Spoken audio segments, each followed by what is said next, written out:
Queridas e queridos do Paz e Bem, estamos hoje aqui nesta terça-feira, dia 8 de outubro de 2024, no programa Paisagens 64. Estamos trabalhando nos últimos programas com um tema a mim muito caro, que envolve a questão da morte, do morrer com dignidade e também dessa complexa questão envolvendo a eutanásia. Eu tinha pensado em um programa, depois aumentei para 2, 3, agora são 4 e possivelmente ainda mais alguma reflexão. Eu estou até pensando em dedicar ao tema, aproveitando artigos que eu escrevi a respeito, publicados no IHU, ou não publicados, e também 2 filmes que saíram sobre a questão, um deles Invasões Bárbaras, e o outro o filme do Almodóvar, vencedor do Leão de Ouro agora em Veneza, que tratam o tema da eutanásia.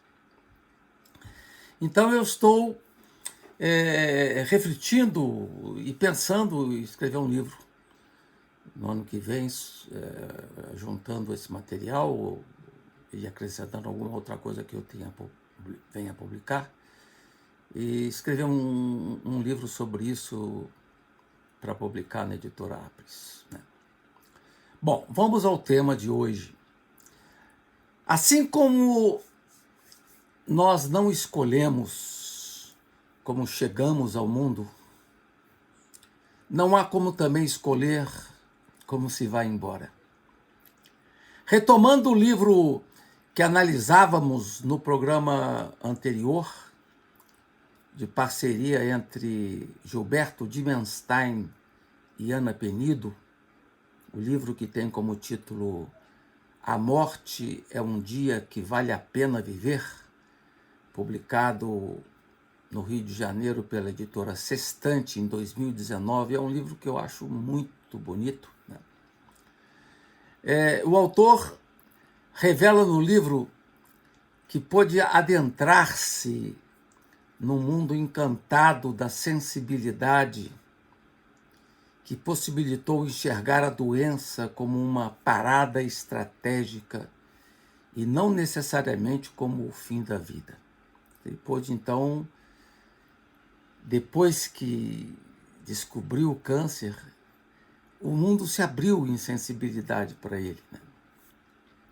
Em certo momento, Dimenstein afirmou: câncer é algo que não desejo a ninguém, mas desejo para todos a profundidade que você ganha ao se deparar com o limite da vida.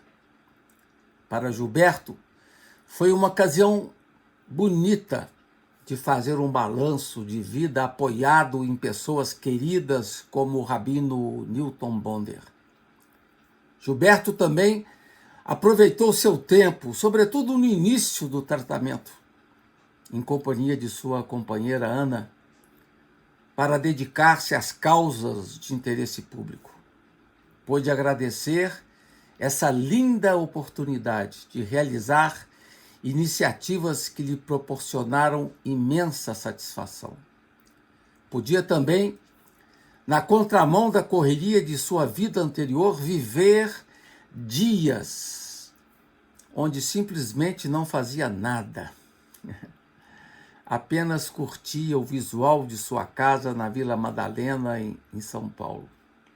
E também viver a alegria de seus dias felizes de avô. Um dos fatos que ele se lembrou e que registra no livro como algo negativo em sua vida passada foi a loucura com que se dedicava ao trabalho. O excesso de dedicação à profissão, em prejuízo do convívio com a família, o que ocorre hoje com tanta gente e que nem se dá conta disso, né? Ele recorda que quando seu filho Marcos ainda era pequeno, ao responder a um pedido de sua professora, desenhou sua família. No desenho, o filho Marcos estava de frente, de mãos dadas com a mãe e com seu irmão Gabriel. O pai, ao contrário, estava de costas, concentrado no seu computador. Foram várias experiências com quimioterapias, mas sem sucesso. Ele chamava sua doença de caranguejo, que o comia por dentro.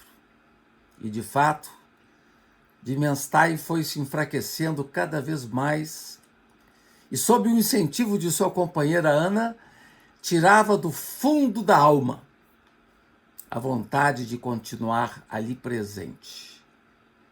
Não podia desistir antes de tentar, dizia ele. Os dias se revezavam entre dor e prazer. O cansaço aumentava com o decorrer do tratamento. Ele relata que quando o amor e o sexo se descolaram em razão dos efeitos dos medicamentos, pôde então descobrir horizontes novos e sua capacidade de amar se expandiu. Algumas coisas bonitas ocorriam com o retorno dos gostos da infância, da memória de passos importantes do passado, quando podia caminhar com tranquilidade, adorava flanar e desbravar os cantinhos mais recônditos e descobria por acaso o canto das coisas. Chegou um momento onde a medicina tradicional não fazia mais efeito e teve então que buscar apoio na medicina paliativa. O caso estava agora fechado como terminal. O jornalista já tinha passado por 8 diagnósticos de imagem e não havia mais esperança de cura.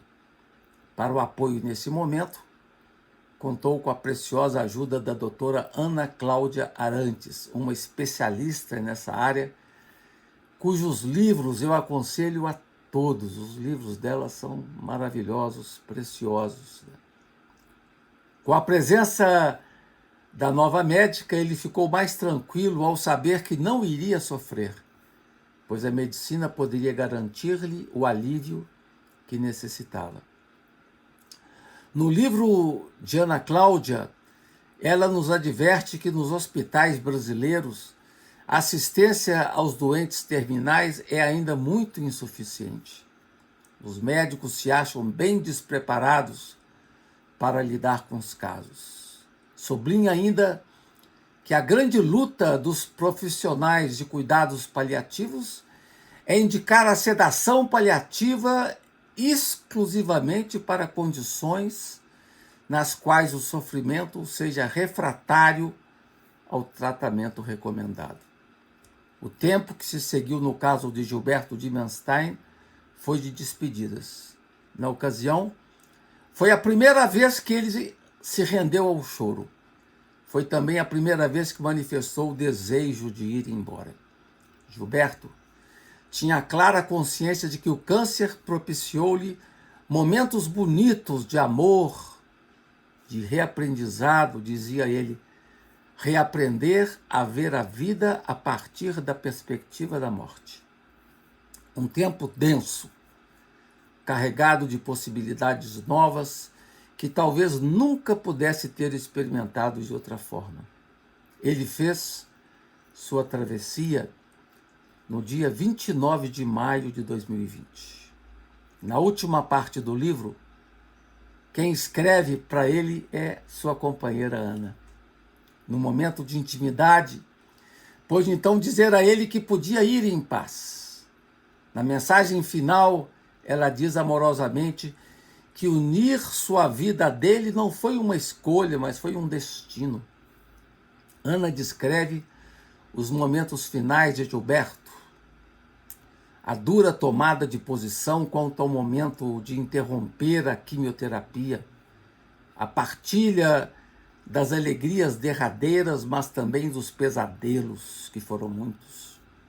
Como disse, aqui cito, à noite, Os pesadelos revelavam a sua insegurança diante daquela que seria a sua mais desafiadora caminhada rumo ao desconhecido. Não havia guias, placas ou pontos de referência que pudessem orientá-lo, e ela não poderia mais acompanhá-lo nessa última viagem. Com a doutora Ana Cláudia, Ana aprendeu que empatia é sentir a dor do outro e muitas vezes adoecer junto com ele. Já a compaixão é querer transformar a dor do outro, mesmo que para isso se tenha que aprofundar a própria dor. E, enfim, Dimenstein partiu sozinho no seu barquinho colorido. E partiu levando consigo a calça jeans e a camiseta de malha cinza que tanto amava.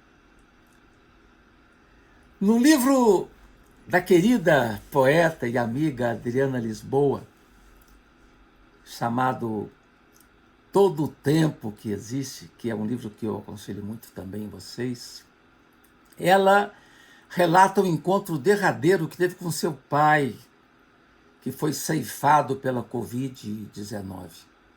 A cena do encontro dos dois no espaço blindado do CTI é de uma delicadeza que encanta o coração. Adriana perdeu seus pais num curto período de tempo e teve que viver um luto ainda mais difícil. Seu encontro emocionante com o pai, já em estado terminal, num dia 16 de agosto, foi descrito com emoção por ela no livro. Com sua mão revestida de uma luva de látex, Adriana pôde sentir a presença bonita do seu pai e ainda dizer para ele: "E que bobagem isso de literatura!" Naquele derradeiro momento, ela não valia de nada. Junto ao ouvido de seu pai, balbuciou a importância nodal das palavras simples, daquelas palavras que brotam de dentro, das palavras cicatrizes. O que ocorreu ali entre os dois, no CTI, é um mistério de amantes. Pôde então agradecer a ele por tudo que ele fez na vida por ela e expressar a ele o seu grande amor. Com palavras doces, pediu a ele para que sorrisse, tomasse sua mão e acenasse numa despedida de doçura e alegria. O importante filósofo italiano Norberto Bobbio, em seu livro que trata da velhice, O Tempo da Memória, ele fala dos mistérios que envolvem o pós-morte na reflexão daqueles que ainda estão vivos. Relata que é um tema que ainda merece pouca atenção na reflexão. O que se sabe com clareza é que os homens são mortais. E isso é algo que se constata todo o tempo e com muita dor e saudade. Porém, a passagem para outra vida é motivo de muita interrogação, seja nas religiões ou nas filosofias. O que é patente é, diz ele, que nossa experiência não nos permite saber absolutamente nada. Cada religião, cada vivente ou visionário, cada sábio que crê ou finge saber, cada homem, mesmo o mais simples, que se assusta diante da perspectiva da sua própria morte, ou não se conforma com a morte da pessoa amada, dá a sua própria resposta.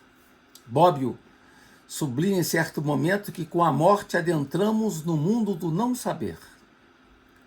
Em sua visão agnóstica, acredita que o ser humano, em sua passagem, retorna ao mesmo mundo em que estava antes de nascer.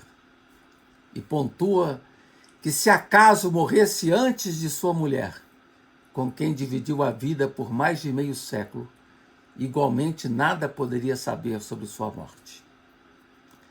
Relata que ela não só morrerá sem ele, como ele nada poderá saber sobre o mistério que envolve esse acontecimento. Num dos títulos dos inúmeros livros escritos pelo nobre mestre Zen Thich Nhat Hanh, que eu mostro aqui para vocês, né? Esse livro maravilhoso,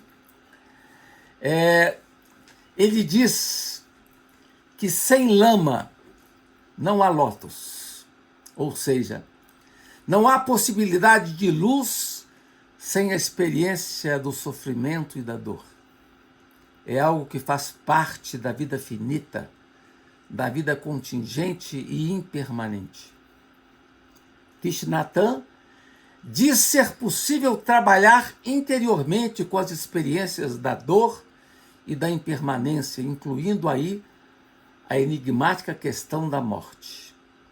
Como indica Milton Nascimento, a vida é tecida por encontros e despedidas. O que ocorre a cada dia são chegadas e partidas. Tudo faz parte do mutirão da existência. E há que saber louvar cada passo, curtindo cada instante, cada dia, como sendo fundamental.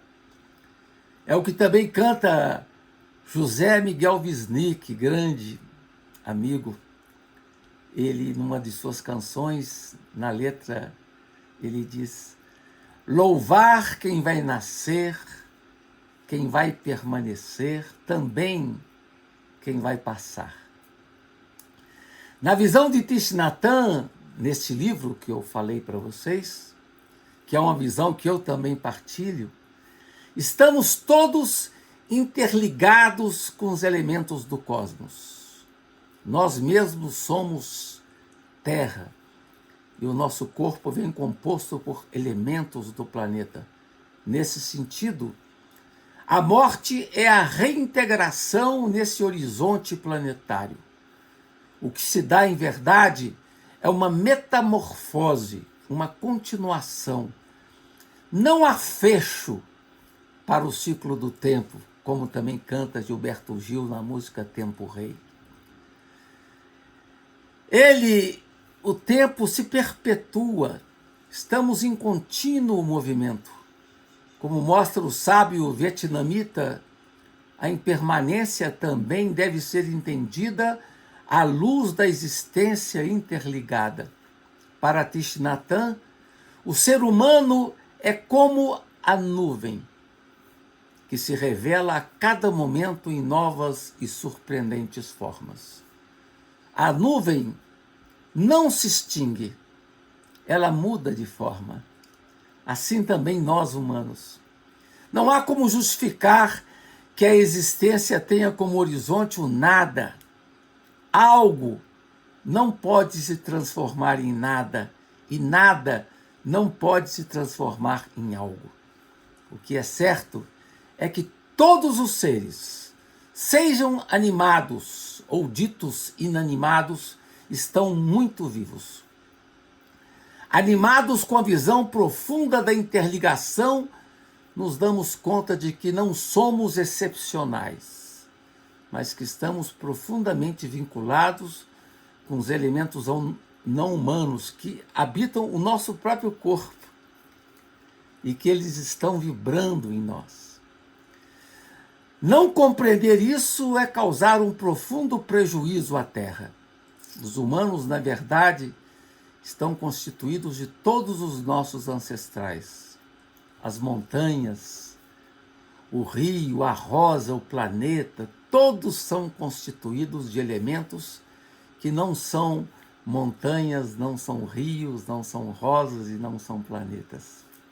Fundamental na vida é saber curtir cada dia, cada instante, como se fosse um instante de plenitude, como diz o mestre Dogen. E a cada dia louvar e agradecer o dom da vida, no momento em que se doa a nós, e estar sempre atento para deixar-se habitar pelas maravilhas do nosso lugar e do nosso ser. Esse é um sábio conselho que o suave mestre do Vietnã sempre nos ensinou. Interromper de vez em quando a grande correria da vida, a rapidação, e poder estar atento, sentindo com vigor o sentimento de estar presente, poder olhar o céu, respirar e sorrir. Para terminar, gostaria de indicar a vocês um livro que saiu agora e que foi prefaciado pelo rabino Newton Bonder, um livro de autoria de uma rabina, Daphne Horviger, Viver com Nossos Mortos, pequeno tratado de reconforto. Esse precioso livro aborda o mistério da morte a partir de 11 histórias vividas pela autora. E eu quero poder dedicar um programa Paisagens a esse livro. São histórias que ela nos conta com graça e sabedoria típicas do pensamento judaico, entrelaçadas com referências bíblicas e lendas, tradições e até piadas judaicas, né? Trata-se de um livro sobre a morte, que se lê com um sorriso dos lábios. Essa obra está fazendo um grande sucesso. Só na França vendeu mais de 250 mil exemplares. Então é isso, gente querida. Me despeço hoje de vocês com mais esse programa e continuamos na próxima semana, que eu quero poder falar para vocês sobre a experiência da morte e da passagem da cantora Rita Lee. Um grande abraço e paz e bem.